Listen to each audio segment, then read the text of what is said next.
ওমর রাদিয়াল্লাহু তাআলা আনহু রাষ্ট্রপতি, আলী গেছে দেখা করতে। আলী, লম্বা আলোচনা সংক্ষেপে একটু বলি। আলী গেছে দেখা করতে। আসসালামু আলাইকুম ইয়া আমিরুল মুমিনিন। ওয়া আলাইকুম আসসালাম। কেন আসছো? তোমার ব্যক্তিগত কিছু কথা না সরকারি কথা? আমার ব্যক্তিগত কথা। বা তিনি বলেছে। আলী বলে, আমি আসলাম আপনার বাড়িতে, আসলাম আপনার অফিসে দেখা করতে, কথা বলবো। বাতি নিবে এলেন। ওমর বলে, আলী, এই যে বাতি দেখো না, এই বাতিটা সরকারি বাতি, সরকারি তেল দিয়া হিসাব লিখি। এখন তোমার ব্যক্তিগত কথা যদি আমি সরকারি তেল বাতি জ্বালাইয়া হিসাব তোমার কথা যদি শুনি, এটা তো দেওয়া হয়েছে আমার হিসাব লেখার জন্য, সরকারি কাজ করার জন্য। তোমার ব্যক্তিগত কথা আমি বাতি লাগাইয়া শুনলে আমি ওমর আল্লাহর আদালতে কি জবাব দিব? কার ভয়? কার ভয়? ওমর বয়ান করতেছে। ইতিহাসের মধ্যে আছে, এক ব্যক্তি আসছে, আইসা পানির একটা মস্ক নিয়ে আইছে। কেউ লেখে এক কলস নিয়ে আইছে। কলস আছে না, কলস? কলস নিয়ে আসছে। তো এখানে রাইখা কলসটারে বয়ান শুনতেছে। ওমর বলে, এটা নিচে নামাও, নিচে রাখো। বলে, আপনি বয়ান করেন, আমি শুনতেছি, আমার কষ্ট হয় না। কেন কষ্ট হয় না? বলে, আমার কলসের তলিটা ভিজা, ভিজা কলস দিয়ে বাড়ির মধ্যে রাখি, বয়ান শেষ হয়ে গেলে আমি তো বাড়িতে চলে যাব। আমার অজান্তে যদি এই বাড়ির মাটি আমার কলসের নিচে লাইগা আমার বাড়িতে চলে যায়, আমি আল্লাহর আদালতে কি জবাব দিব? কার ভয়? কার ভয়? ওমর রাদিয়াল্লাহু তাআলা আনহুর রাষ্ট্রপতির ছেলে, সাধারণত একটা গোয়ালনির মেয়ে ওমরের ছেলে দিয়ে বিবাহ পড়াইয়া দিলেন। জোরে কোন ঠিক কিনা? কারণ তার অন্তরে আল্লাহর ভয়। দুধে পানি মিশা, ওই পারবো না বলে। ওমরে এলান দিছে, পানি মিশাইলে কল্লা ফালাই দিব। ওমর কি করে? দরজায় বইয়া রইছে, পানি মিশা। মা, ওমর যদি নাও দেখে, ওমরের স্রষ্টা আল্লাহ তো দেখে। কার ভয়? কেউ নাই। ওমর তো রাতের বেলায় ঘুরতেন। আমরা দেশের মেম্বাররাও তো ঘুরে না, চেয়ারম্যান বাদ দিলাম, মেম্বাররাও তো বাড়ি ঘরে যায় না, যায়নি। ওমর রাষ্ট্রপতি, রাতের বেলায় ঘুমাইতেন না। আরে বালিশ কোনদিন মাথার নিচে বালিশ দিয়ে ওমর শোয় নাই। ইতিহাস পড়েন, পাইবেন। যদি একান্ত কোনো প্রয়োজন হতো বালিশ দেওয়ার, তাহলে একটা ইট মাথার নিচে দিয়ে ওমর শুয়ে থাকতেন। কার ভয়? কার ভয়? আল্লাহর ভয়। কোন সিকিউরিটি নেই, কোন সিকিউরিটি নেই, প্রটোকল নেই।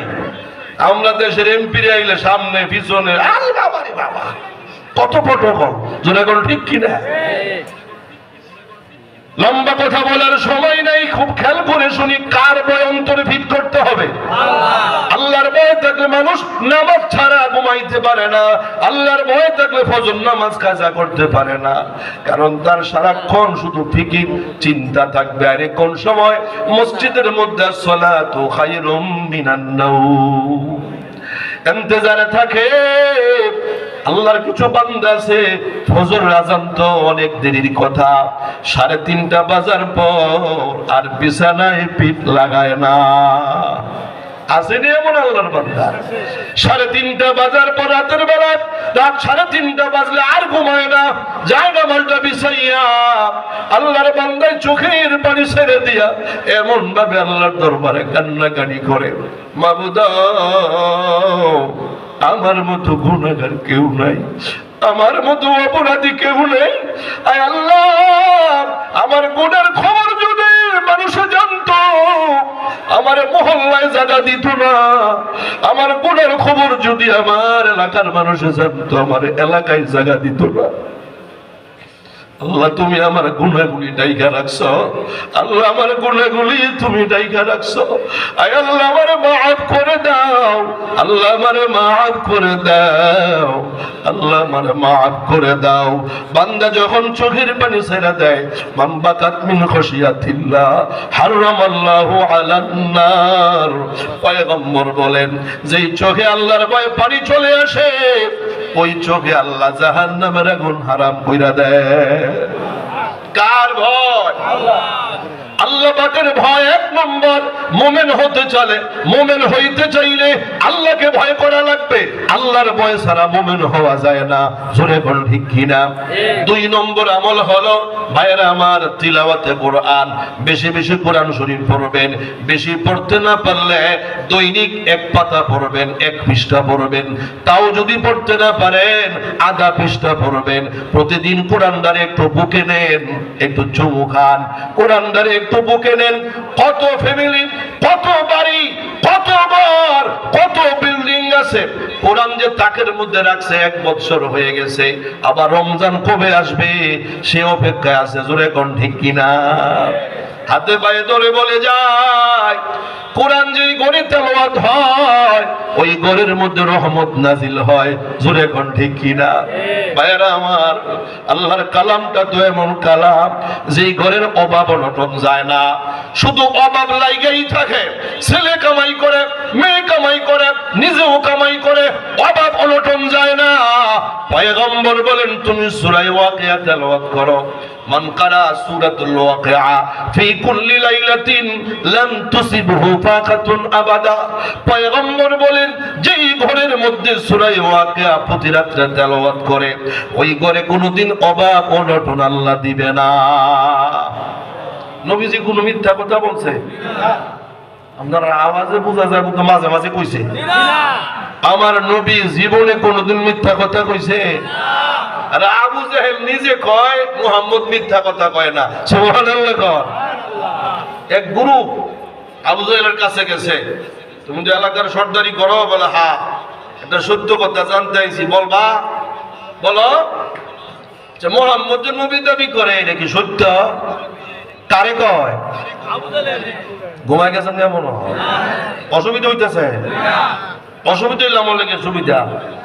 আমার ভাই হাসান জামিল সাহেব আমার একটা প্রোগ্রাম কাইটা তারপরে আপনার এনে আনছে, ওইটা বাদ দেন, এনে লাগবো। মোহাব্বত অন্তর দিয়ে ভালোবাসে, আমিও ভালোবাসি। আপনাদের এলাকার সন্তান, ঠিক না? আপনাদের এলাকার সন্তান আলহামদুলিল্লাহ বলেন, আরো জোরে আলহামদুলিল্লাহ বলেন। হাসান জামিল সব সময় হয় না, এটা জীবন। মামার ভাইরা বহু বছর পরে একবার হয়, একবার হয়, জোরে এখন ঠিক কিনা? আপনারা পাইছেন নিয়ামত, কদর কইরেন, আল্লাহু আকবার বলেন। আল্লাহ এলেম যেমন দিছে আমলও দিছে, মাশাআল্লাহ দেখার জিনিসও। কথা বলে হাসান যে হাসান হই, জোরে এখন ঠিক কিনা? আল্লাহ আমার ভাইয়ের হায়াত তুমি লম্বা করে দাও, আল্লাহ তুমি হায়াত লম্বা করে দাও, সুস্থতার সাথে হায়াত বাড়াইয়া দাও। আল্লাহ ইলমে আমলের তারাক্কি আরো দান করো। এলাকার মানুষের জন্য হাসরের দিন যেন দাঁড়াইয়া বলতে পারি যে আমার এলাকার মানুষ মাফ করে দাও। আমিন কইতারেন না নিয়ে? আমার কথা না, নবীজির কথা। হাসরের দিন কোন আলেম যদি বলে আল্লাহ এগুলি আমার মুহাব্বতের মানুষ মাফ করে দাও, সুম্মাল উলামা সুম্মা শুহাদা সুম্মাল উলামা সুম্মা শুহাদা। এই হাদিসের ব্যাখ্যায় গিয়া দেখেন, একজন হাফেজ ও আলেম যদি আল্লাহর কাছে দরখাস্ত করে আল্লাহ এগুলি আমার মানুষ মাফ করে দাও, আল্লাহ বলবে যাও তোমারে খুশি করার জন্য মাফ করে দিলাম। শোকে অতন একটা কিতাব লেখছে, এটা বাংলা অনুবাদ করছে আব্দুল মতিন সাহেব। এর মধ্যে একটা ঘটনা আনছে। একজন ব্যক্তি ভালো ছিল না, আমল খারাপ, এমন আছে না কিছু?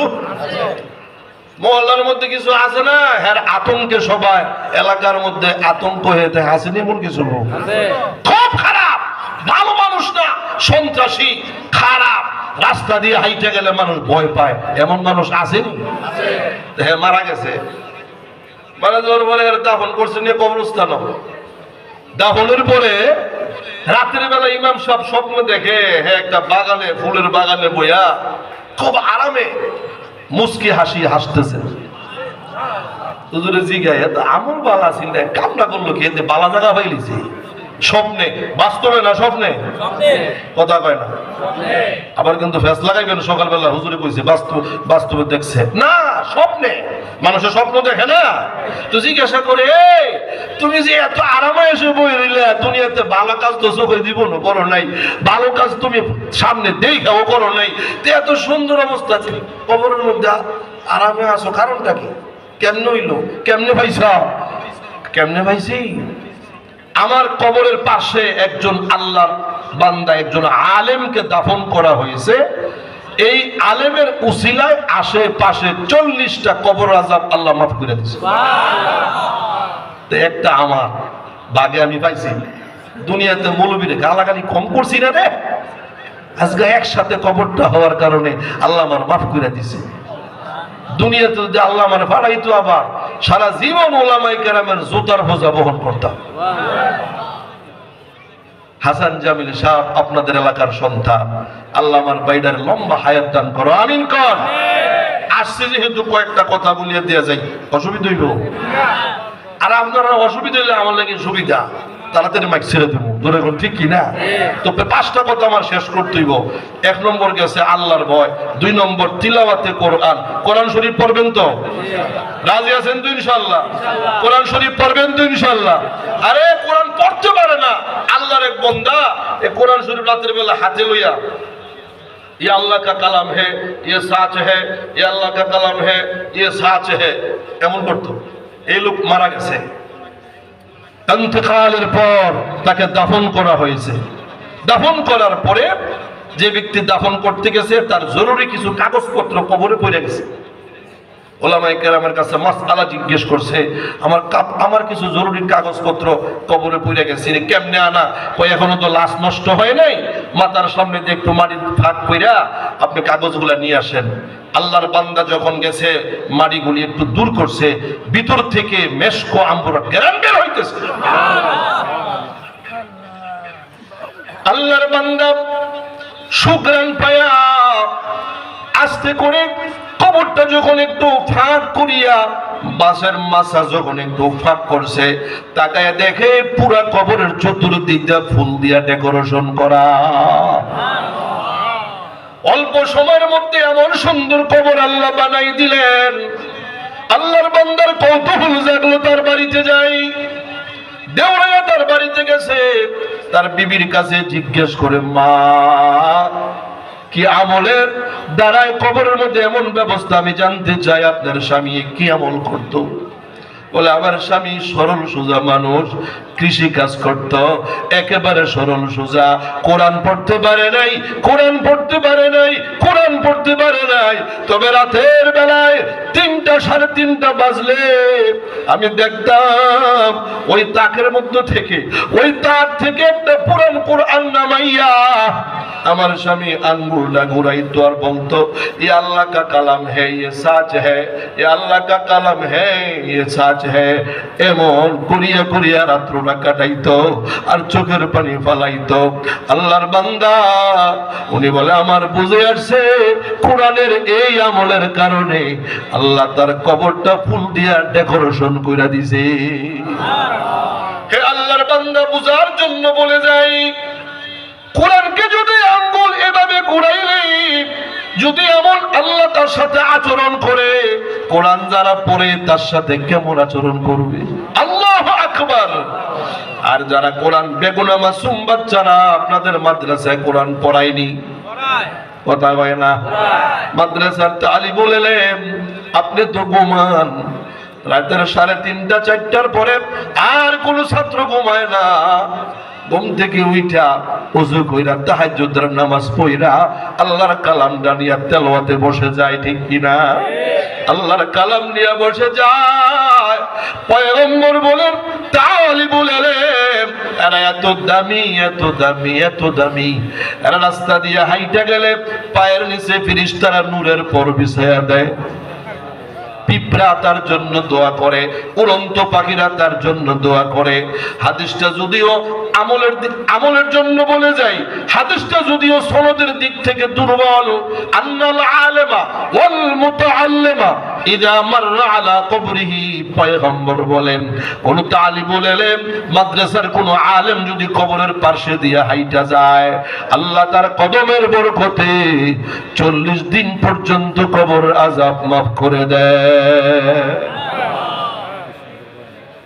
আমার ভাইরা, আমাদের এই কওমি মাদ্রাসাগুলা, এই মাদ্রাসার গোড়া হলো দেওবন্দ মাদ্রাসা, ঠিক কিনা? ওই দেওবন্দ মাদ্রাসার প্রতিষ্ঠাতা কাসেম নানুতুবি রহমাতুল্লাহ আলাইহি, কাসেম নানুতুবি রহমাতুল্লাহ আলাইহি কত বড় আল্লাহওয়ালা। কাসেম নানুতুবি রহমাতুল্লাহ আলাইহি একদিন রাতের বেলায় নবীজি স্বপ্নে বলতেছে, কাসেম আমি লাঠি দিয়া দাগ দিয়া দিলাম, এখানে বিল্ডিং বানাইবা। সকাল বেলায় আয়েশা দেখে নবীর হাতের লাঠির দাগ মাটিতে দেখা যায়। আস্তে সুবহানাল্লাহ কইলেন। কাসেম নানুতুবি এমন একজন আল্লাহর বান্দা, মাদ্রাসার জন্য কত কষ্ট করেছে, কত মেহনত করেছে, ইতিহাস পড়েন পাইবেন। কাসেম নানুতুবি রহমাতুল্লাহ আলাইহি মাঝে মাঝে দেওবন্দ মাদ্রাসার পাশে ওই রেল স্টেশনে রাতের বেলায় চলে যাইতেন। রেল স্টেশনে রাতের বেলায় ছাত্ররা আসবে কিতাবের বোঝা নিয়া, কাপড়ের বোঝা নিয়া, এত রাত্র তো কুলি পাবে না। উনি রাতের বেলায় যাইয়া একটা লুঙ্গি গায়ে দিয়া আর একটা লুঙ্গি পইরা, কেউ জানি না চিনে উনি যে কাসেম নানুতুবি। রেল স্টেশনে যে দাঁড়াইয়া থাকতেন, রেলগাড়ি আসলে ছাত্ররা নামতো, বলতো বাবা কোথায় যাইবা? বলে দারুল উলুম যাবো। কিতাবের বোঝা কাপড়ের বোঝা কে নিবে? বলে আমার একটা মানুষের প্রয়োজন। কাসেম নানুতুবি বলে এই কাজটাই তো আমি তালাশ করি, দাও আমার মাথায় দাও, তোমার কিতাবের বোঝা কাপড়ের বোঝা আমার মাথায় দাও। কাসেম নানুতুবি রহমাতুল্লাহ আলাইহির মাথায় ছাত্ররা তো চিনে না উনি যে কাসেম নানুতুবি, কারণ একটা লুঙ্গি পরছে আর একটা লুঙ্গি গায়ে দিছে। মাথায় বোঝা বহন করিয়া মাদ্রাসায় দিয়া বলে বাবা আমি চলে যাই। বলে কিছু টাকা পয়সা নেন। বলে টাকা পয়সা নেওয়ার জন্য এত রাত্রে তোমার বোঝা বহন করি নাই, আমার জন্য দোয়া কইরো। আবার চলে যাইতেন। এভাবে রাতের বেলা উনি ডিউটি করতেন। আমার ভাইয়েরা, একদিনের ঘটনা তো এমন, এক ছাত্র পায়ের দিকে তাকাইয়া দেখে হুজুরের জুতা কাসেম নানুতুবির জুতা। তাকায় বলে আপনার পায়ে আমার উস্তাদের জুতা, এই জুতা তো আমি দৈনিক কয়েকবার সোজা করি। কিছু বলে না, চুপচাপ। মনে হয় যেন পায়ে ধরবে জুতার জন্য, কাছাকাছি চলে গেছে, পায়ে ধরবে। আস্তে করে মাথার গোমটাটা খুইলা বলে বাবা আমি তোমার উস্তাদ কাসেম নানুতুবি। হুজুর আপনি এখানে এত রাত্রে কি করেন? বলে কিতাবের বোঝা কাপড়ের বোঝা বহন করার জন্য আসছি। হাসরের ময়দানে আমার অন্য কোনো আমল যদি আল্লাহর দরবারে মঞ্জুর না হয়, এই বোঝাটা যদি মঞ্জুর হইয়া যায়, এইটার উসিলায় তো আল্লাহ আমার মাফ করে দিবে। এই আল্লাহর বান্দার আরেকটা ইতিহাস তো এমন পাওয়া যায়, মাদ্রাসার বোর্ডিং এ খাবার নাই, হুজুর মাদ্রাসায় খাবার নাই, ব্যবস্থা করেন। রাতের বেলায় চলে গেছে রেল স্টেশনে, মাল নামাইতেছে, কুলিগিরির কাজ করতেছে কাসেম নানুতুবি। আউলিয়ারা কারে উকবা ইখতিয়ার, জাহেলারা কার দুনিয়া ইখতিয়ার। বোঝা নামাইতেছে, নামাইতে নামাইতে ফজর আজান দিয়ে দিছে। টাকা নিয়া মাদ্রাসায় রওনা দিয়েছে। বইনা দেখে যে টাকা পাইছে সবার নাস্তার ব্যবস্থা হবে না, আরো কিছু টাকার প্রয়োজন। তাকায় দেখে সামনে আল্লাহর এক বান্দা বোঝা নিয়ে দাঁড়িয়ে আছে। বোঝার সামনে গিয়ে দাঁড়ায় বলে আপনি কোথায় যাবেন? বলে একটা আমার লোকের প্রয়োজন, আমার বোঝাটা বাড়িতে পৌঁছে দিলে আমি কিছু টাকা দিব। কাসেম নানুতুবি বলে আমার মাথায় বোঝা তুইলা দাও, আমার কিছু টাকার দরকার। বোঝার মালিক তো চিনে না উনি যে কাসেম নানুতুবি। বলে হুজুর আপনি পারবেন না, বোঝাটা অনেক ওজন। বলে ওজন হইলে অসুবিধা না, আমি বহন করতে পারি, আমার মাথায় বোঝা তুলে দাও। টান দিয়া মাথার মধ্যে বোঝা তুলে দিছে। এই আল্লাহর বান্দারা খুব খেয়াল করে শুনি, আমাদের আকাবেররা কত মেহনত আর কত কষ্ট করছে দিনের জন্য। বোঝার মালিক পিছনে পিছনে যায়, কাসেম নানা তুমি বোঝা নিয়ে সামনে আগাইতেছে। কিছুক্ষণ পর তাকায় দেখে কার মাথায় বোঝা তুলে দিলাম। বোঝাটা কে জানি মাথা থেকে এক হাত উপরে বহন করতেছে। মাথার মধ্যে বোঝা দেখা যায় না, কে জানি বহন করতেছে।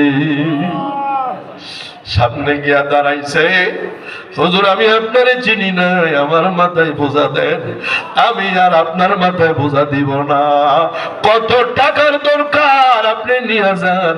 বলে তোমার সাথে আমার আদ্য হয়েছে বাড়ি পর্যন্ত যাওয়া। আল্লাহর বান্দা আমারে বাড়ি পর্যন্ত যাইতে দাও। বাড়ি পর্যন্ত গেলেন। বাড়ি পর্যন্ত যাওয়ার পর টাকা দিছে, ওই টাকা নিয়ে মাদ্রাসায় গেছে। নিজের সংসারের জন্য কষ্ট করে নাই, ছেলে মেয়েদের জন্য করে নাই, বিবির জন্য করে নাই, মাদ্রাসার জন্য এত কষ্ট আর মেহনত করে গেছে। কিয়ামত পর্যন্ত কাসেম নানা তুবির নাম স্মরণ করে লেখা থাকবে।